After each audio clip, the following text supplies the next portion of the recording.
Hi everybody, welcome. Thank you for coming tonight. So every year for the past 8 years, a little further away,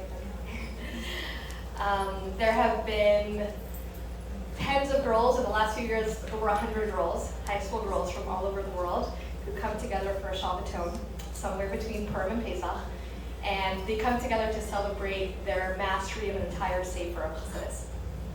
And a couple years ago, we did a little exercise where we asked the girls to share how the learning had changed them. And some of the things that the girls shared were predictable, things that I would have expected them to say. Things like, I used to think that I used to learn because I have to, and now I learn because I want to. Or I used to feel like I needed to rely on other people for my learning, and now I feel that I can take a sefer off the shelf and learn it on my own. But there was one thing that one girl shared that really stuck with me, that I want to introduce to you guys tonight. And what she said was, I used to feel that I'm alone, and now I feel that I'm part of something bigger. I used to feel that I'm alone, now I feel that I'm part of something bigger. And I've been thinking about this a lot, because in a lot of ways, girls' education isn't really revolutionary. It's something that's been happening since the beginning of Jewish history, right? We've, as the Rebbe famously spoke about in a Sikha and Tav Nun, that there have always been Yechidei Segula, individual women who have invested in Torah learning for themselves, right? Starting from the times of the Gemara, from Bruria, we have the Maharal's wife, Pearl, we have the woman in the Alter Rebbe's family, Rachel and Boralea, which the Peter Kreber writes about at length in the memoirs. So there have always been women like that. And in some ways, all of us have the opportunity, if we want, to go over to a shelf and take a sefer off the shelf and learn it for ourselves. So what's different now? What's changed? What's revolutionary about what girls' education looks like, or women's education looks like today? And I think in some ways what's changed is that we're no longer alone.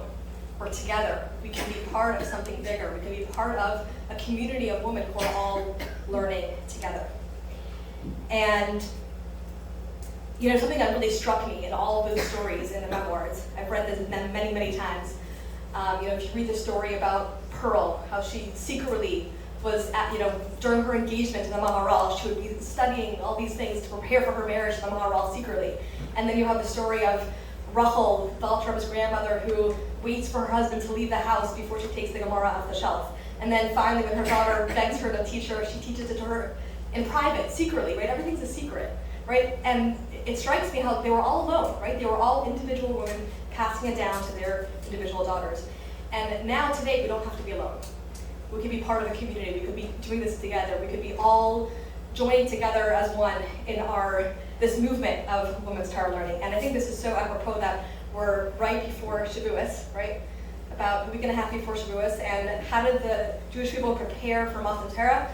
Was unity, right? The Midrash tells us that Hashem wanted to give us the Torah when we came out of Mitzrayim, but he saw that the Jewish people weren't ready yet. They were still fragmented, right? There were like different groups, everyone had their own opinion. And then when they got to Har Sinai, right, Bich and Sham, they were Ish Echad B'Lev Echad. Once they were unified, that's when they were ready to receive the Torah.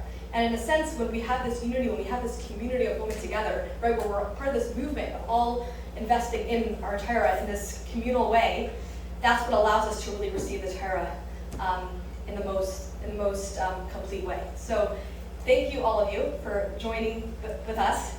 I think, being part of this movement means that we can, Beis Midrash students can sit together, walk into a room, sit down with their chavrasa and learn together, right? They don't have to just sit in their own home. They can be part of something together, right? Those high school girls from around the world, they can come together and bond with other girls who share that same level of learning.